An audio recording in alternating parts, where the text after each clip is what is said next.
इस ऊंचे दर्जे के साथ साहित्यिक रंगमंच के अलावा हमेशा एक लोकमंच भी रहा है। इसका आधार भारतीय पुराण कथाओं और महाकाव्यों से ली गई कथाएं होती थी। दर्शकों को इन विषयों की अच्छी तरह जानकारी रहती थी और इनका सरोकार नाटकीय तत्व से कहीं अधिक प्रस्तुति पर रहता था। ये अलग-अलग क्षेत्रों की बोलियों में रचे जाते थे, अतः उस क्षेत्र विशेष तक ही सीमित रहते थे। दूसरी ओर संस्कृत नाटकों का चलन पूरे भारत में था क्योंकि उनकी भाषा पूरे भारत के शिक्षित समुदाय की भाषा थी। संस्कृत भाषा की जीवंतता और स्थायित्व। संस्कृत अद्भुत रूप से समृद्ध भाषा है, अत्यंत विकसित और नाना प्रकार से अलंकृत। इसके बावजूद वह नियत और व्याकरण के उस ढांचे में सख्ती से जकड़ी है जिसका निर्माण 2600 वर्ष पहले पाणिनि ने किया था। इसका प्रसार हुआ, संपन्न हुई, भरी पूरी और अलंकृत हुई, पर इसने अपने मूल को नहीं छोड़ा। संस्कृत साहित्य के पतन के काल में भाषा ने अपनी कुछ शक्ति और शैली को सादगी खो दी। सर विलियम जोन्स ने 1784 में कहा था, संस्कृत भाषा चाहे जितनी पुरानी हो, उसकी बनावट अद्भुत है। यूनानी भाषा के मुकाबले वह अधिक पूर्ण है, लातिनी के मुकाबले अधिक उत्कृष्ट है और दोनों के मुकाबले अधिक परिष्कृत है। वह दोनों के साथ वह इतनी अधिक मिलती जुलती है कि यह संयोग आकस्मिक नहीं हो सकता। यह साफ पहचाना जा सकता है कि इन सभी भाषाओं का स्रोत एक ही है जो शायद अब मौजूद नहीं रहा है। संस्कृत आधुनिक भारतीय भाषाओं की जननी है। उनका अधिकांश शब्दकोश और अभिव्यक्ति का ढंग संस्कृत की देन है। संस्कृत काव्य और दर्शन के बहुत से सार्थक और महत्वपूर्ण शब्द जिनका विदेशी भाषाओं में अनुवाद नहीं किया जा सकता, आज भी हमारी लोक प्रचलित भाषाओं में जीवित हैं। दक्षिण पूर्व एशिया में भारतीय उपनिवेश और संस्कृति। रविंद्रनाथ ठाकुर ने लिखा था, मेरे देश को जानने के लिए उस युग की यात्रा करनी होगी जब भारत ने अपनी आत्मा को पहचानकर अपनी भौतिक सीमाओं का अतिक्रमण किया। हमें केवल बीते हुए समय में जाने की ही ज़रूरत नहीं है, बल्कि तन से नहीं तो मन से एशिया के विभिन्न देशों की यात्रा करने की ज़रूरत है, जहां भारत ने अनेक रूपों में अपना विस्तार किया था। पिछली चौथाई सदी के दौरान दक्षिण पूर्वी एशिया के इस दूर तक फैले क्षेत्र के इतिहास पर बहुत प्रकाश डाला गया है। इसे कभी कभी बृहत्तर भारत कहा गया है, लेकिन अब भी बहुत सी कड़ियां नहीं मिलती, बहुत से अंतर्विरोध भी है, किंतु सामान्य रूप से सामग्री की कोई कमी नहीं है। भारतीय पुस्तकों के हवाले मिलते हैं, अरब यात्रियों के लिखे हुए वृत्तांत हैं और इन सब से अधिक महत्वपूर्ण है चीन से प्राप्त ऐतिहासिक विवरण। इसके अलावा बहुत से पुराने शिलालेख और ताम्रपत्र हैं। जावा और बाली में भारतीय स्तोत्रों पर आधारित समृद्ध साहित्य है जिसमें अक्सर भारतीय महाकाव्यों और पुराण कथाओं का भावानुवाद किया गया है। यूनानी और लातिनी स्तोत्रों से भी कुछ सूचनाएं मिली हैं, लेकिन इन सब से बढ़कर प्राचीन इमारतों के विशाल खंडहर हैं, विशेषकर अंकोर और बोरोबुदुर में। ईसा की पहली शताब्दी से लगभग 900 ईस्वी तक उपनिवेशीकरण की 4 प्रमुख लहरें दिखाई पड़ती हैं। इनके बीच बीच में पूरब की ओर जाने वाले लोगों का सिलसिला अवश्य रहा होगा। इन साहसिक अभियानों की सबसे विशिष्ट बात यह थी कि इनका आयोजन स्पष्टतः राज्य द्वारा किया जाता था।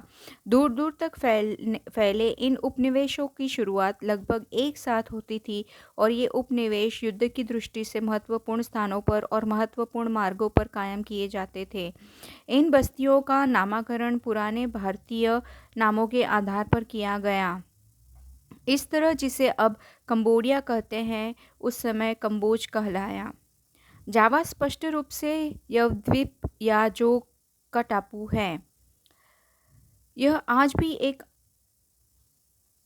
अन्य विशेष का नाम है। प्राचीन पुस्तकों में आए हुए नामों का संबंध भी प्रायः खनिज, धातु या किसी उद्योग या खेतों की पैदावार से होता है। इस नामकरण से खुद ब खुद ध्यान व्यापार की ओर जाता है। यह व्यापार ईसा पूर्व तीसरी और दूसरी शताब्दियों में धीरे धीरे बढ़ गया।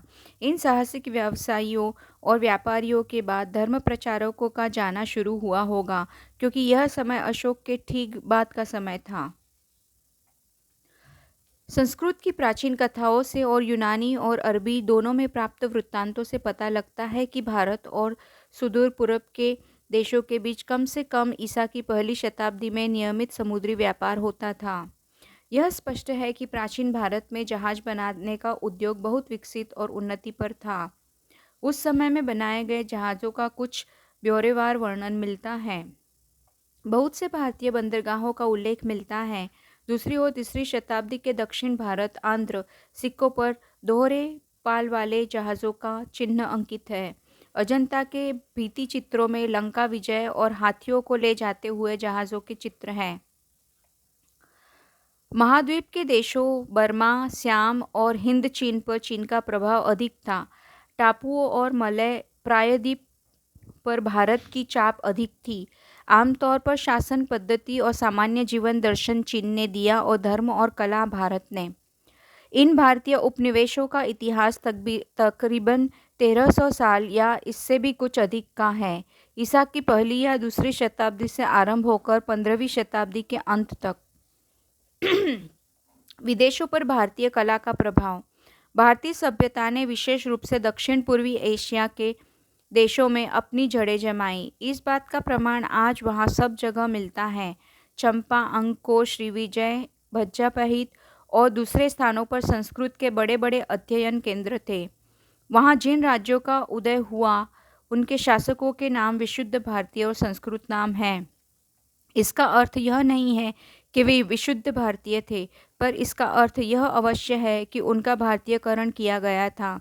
राजकीय समारोह भारतीय ढंग से संस्कृत में संपन्न किए जाते थे। राज्य के सभी कर्मचारियों के पास संस्कृत की प्राचीन पदवियां थीं और इनमें से कुछ पदवियां और पदनाम न केवल थाईलैंड में बल्कि मलाया की मुस्लिम रियासतों ने भी अभी तक चले आ रहे हैं। इंडोनेशिया के इन स्थानों के प्राचीन साहित्य भारतीय पुराकथाओं और गाथाओं से भरे हुए हैं। जावा और बाली के मशहूर नृत्य भारत से लिए गए हैं। बाली के छोटे से टापू ने अपनी भारतीय संस्कृति को अभी तक बहुत सीमा तक कायम रखा है। यहाँ तक कि हिंदू धर्म भी वहाँ चला आ रहा है। फिलीपीन द्वीपों में लेखन कला भारत से ही गई है। कंबोडिया में वर्णमाला दक्षिण भारत से ली गई है और बहुत से संस्कृत शब्दों को थोड़े से हेरफेर के साथ ले लिया गया है। दीवानी और फौजदारी के कानून भारत के प्राचीन स्मृतिकार मनु के कानूनों के आधार पर बनाए गए हैं और इन्हें बौद्ध प्रभाव के कारण कुछ परिवर्तनों के साथ संहिताबद्ध करके कंबोडिया की आधुनिक कानून व्यवस्था में ले लिया गया है। लेकिन भारतीय प्रभाव सबसे अधिक प्रकट रूप में प्राचीन भारतीय बस्तियों की भव्य कला और वास्तुकला में दिखाई पड़ता है। इस प्रभाव से अंगकोर और बोरोबुदुर की इमारतें और अद्भुत मंदिर तैयार हुए। जावा में बोरोबुदुर में बुद्ध की जीवन कथा पत्थरों में उत्कीर्ण है। दूसरे स्थानों पर नक्काशी करके विष्णु, राम और कृष्ण की कथाएं अंकित की गई है। अंकोरवट के विशाल मंदिर के चारों तरफ विशाल खंडहरों का विस्तृत क्षेत्र है। इसमें बनावटी झीलें, पोखरे और नहरें हैं जिनके ऊपर पुल बने हैं और एक बहुत बड़ा फाटक है जिस पर एक वृत्ताकार सिर पत्थर में खुदा है। यह एक आकर्षक मुस्कुराता हुआ किंतु रहस्यमय कंबोडियाई देवतुल्य चेहरा है। इस चेहरे की मुस्कान अद्भुत रूप से मोहक और विचलित करने वाली है। अंकोर की प्रेरणा भारत से मिली, पर उसका विकास ख्मेर प्रतिभा ने किया था या कि दोनों के परस्पर मेल में से यह अजूबा पैदा हुआ। कंबोडिया के जिस राजा ने इसे बनवाया उसका नाम जयवर्मन सप्तम था, जो ठेठ भारतीय नाम है।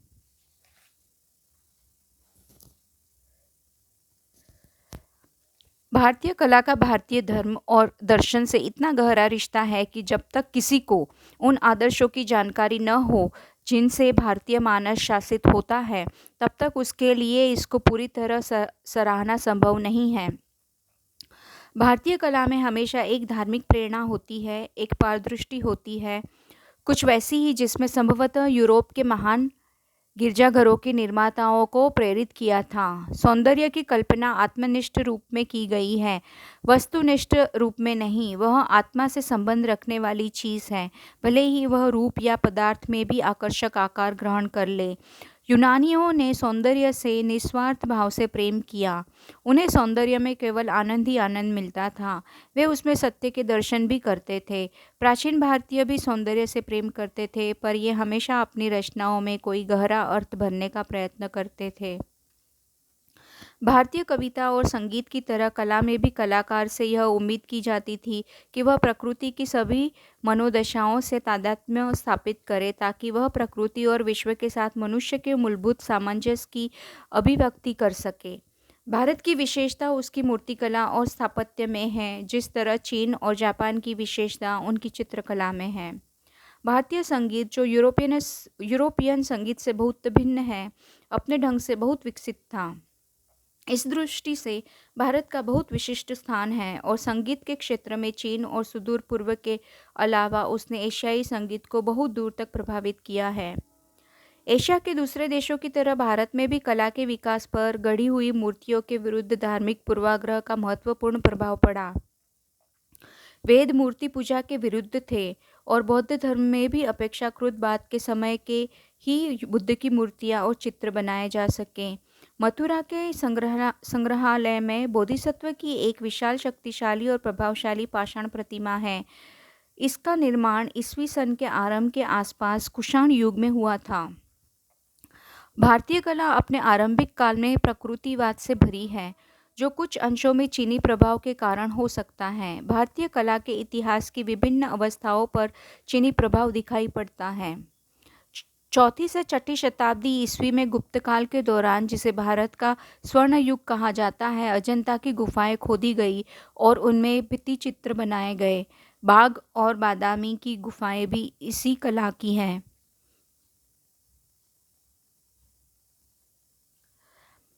अजंता हमें किसी स्वप्न की तरह दूर किंतु असल में एकदम वास्तविक दुनिया में ले जाती है। इन भित्ति चित्रों को बौद्ध भिक्षुओं ने बनाया था। बहुत समय पहले उनके स्वामी ने कहा था, स्त्रियों से दूर रहो, उनकी तरफ देखो भी नहीं, क्योंकि वे खतरनाक हैं। इसके बावजूद इन चित्रों में स्त्रियों की कमी नहीं है। सुंदर स्त्रियां, राजकुमारियां, गायिकाएं, नर्तकियां बैठी और खड़ी, श्रृंगार करती हुई या शोभा यात्रा में जाती हुई। ये चित्रकार भिक्षु संसार को और जीवन के गतिशील नाटक को कितनी अच्छी तरह जानते थे। उन्होंने ये चित्र उतने ही प्रेम से बनाए हैं जितने प्रेम से उन्होंने बोधिसत्व को उसकी शांत लोकोत्तर गरिमा में चित्रित किया है। 7वीं-8वीं शताब्दियों में ठोस चट्टान को काटकर एलोरा की विशाल गुफाएं तैयार हुई, जिनके बीच में कैलाश का विशाल मंदिर है। यह अनुमान करना कठिन है कि इंसान ने इसकी कल्पना कैसे की होगी या कल्पना करने के बाद अपनी कल्पना को रूपाकार कैसे दिया होगा। एलिफेंटा की गुफाएं भी इसी समय की हैं, जहां प्रभावशाली और रहस्यमयी त्रिमूर्ति बनी है। दक्षिण भारत में महाबलीपुरम की इमारतों का निर्माण भी इसी समय हुआ है।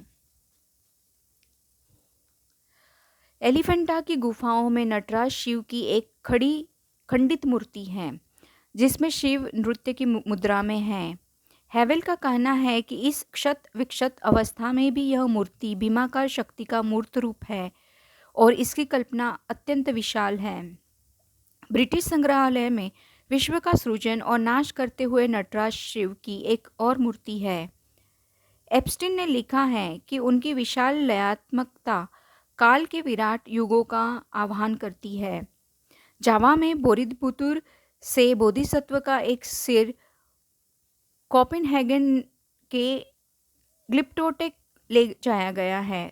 रूपगत सौंदर्य की दृष्टि से तो यह सिर सुंदर है ही, इसमें कुछ और गहरी बात है जो बोधिसत्व की शुद्ध आत्मा को इस तरह उद्घाटित करती है जैसे दर्पण में प्रतिबिंब।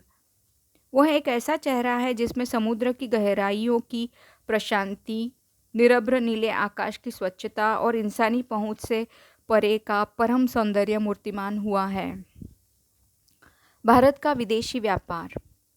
ईस्वी सन के पहले 1000 वर्षों के दौरान भारत का व्यापार दूर दूर तक फैला हुआ था और बहुत से विदेशी बाजारों पर भारतीय व्यापारियों का नियंत्रण था। पूर्वी समुद्र के देशों में तो उनका प्रभुत्व था ही, उधर वह भूमध्य सागर तक भी फैला हुआ था।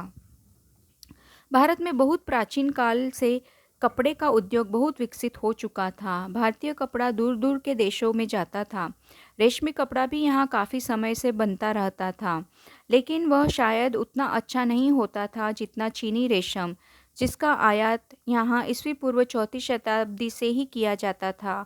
भारतीय रेशम उद्योग ने बाद में विकास किया, लेकिन बहुत नहीं। कपड़े का रंगने की कला में उल्लेखनीय प्रगति हुई और पक्के रंग तैयार करने के खास तरीके खोज निकाले गए। इनमें से एक नील का रंग था, जिसे अंग्रेजी में इंडिगो कहते हैं। यह शब्द इंडिया से बना है और अंग्रेजी में यूनान के माध्यम से आया है।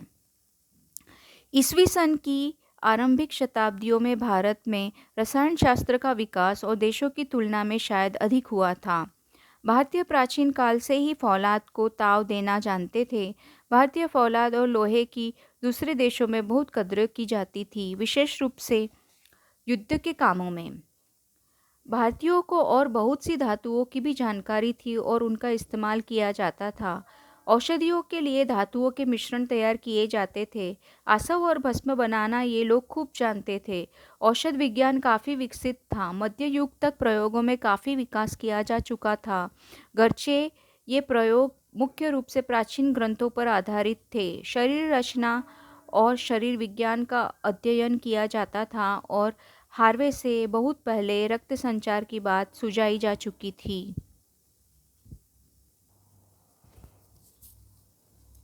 खगोलशास्त्र, जो विज्ञानों में प्राचीनतम है, विश्वविद्यालयों के पाठ्यक्रम का नियमित विषय था और फलित ज्योतिष को इससे मिला दिया जाता था। एक निश्चित पंचांग भी तैयार किया गया था, जो अब भी प्रचलित है। जो लोग समुद्री यात्रा पर निकलते थे, उनके लिए खगोलशास्त्र का ज्ञान व्यावहारिक दृष्टि से बहुत सहायक होता था।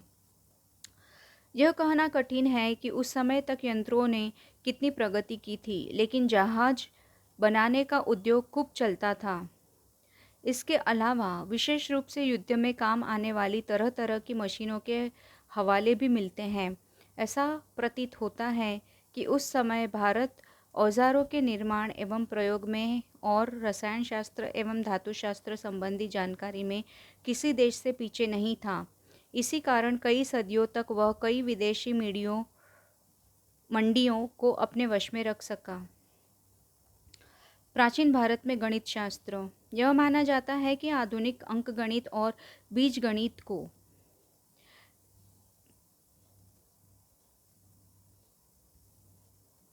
भारत में ही रचा गया। गिनती के चौकटे को इस्तेमाल करने की फूहड़ पद्धति, रोमन और उसी तरह की संख्याओं के इस्तेमाल ने बहुत समय तक प्रगति में बाधा दी, जबकि शून्यांक मिलाकर 10 भारतीय संख्याओं ने मनुष्य की बुद्धि को इन बाधाओं से बहुत पहले मुक्त कर दिया था और अंकों के व्यवहार पर अत्यधिक प्रकाश डाला था। ये अंक चिन्ह बेजोड़ थे और दूसरे देशों में प्रयोग किए जाने वाले तमाम चिन्हों से एकदम भिन्न थे। भारत में ज्योमिति, अंकगणित और बीजगणित का आरंभ बहुत प्राचीन काल में हुआ था। शायद आरंभ में वैदिक वेदियों पर आकृतियाँ बनाने के लिए एक तरह के ज्योमितीय बीजगणित का प्रयोग किया जाता था। हिंदू संस्कारों में ज्योमेट्रिक आकृतियाँ अब भी आमतौर पर काम में लाई जाती हैं। भारत में ज्योमिति का विकास अवश्य हुआ, पर इस क्षेत्र में यूनान और सिकंदरिया आगे बढ़ गए। अंकगणित और बीजगणित में भारत आगे बना रहा।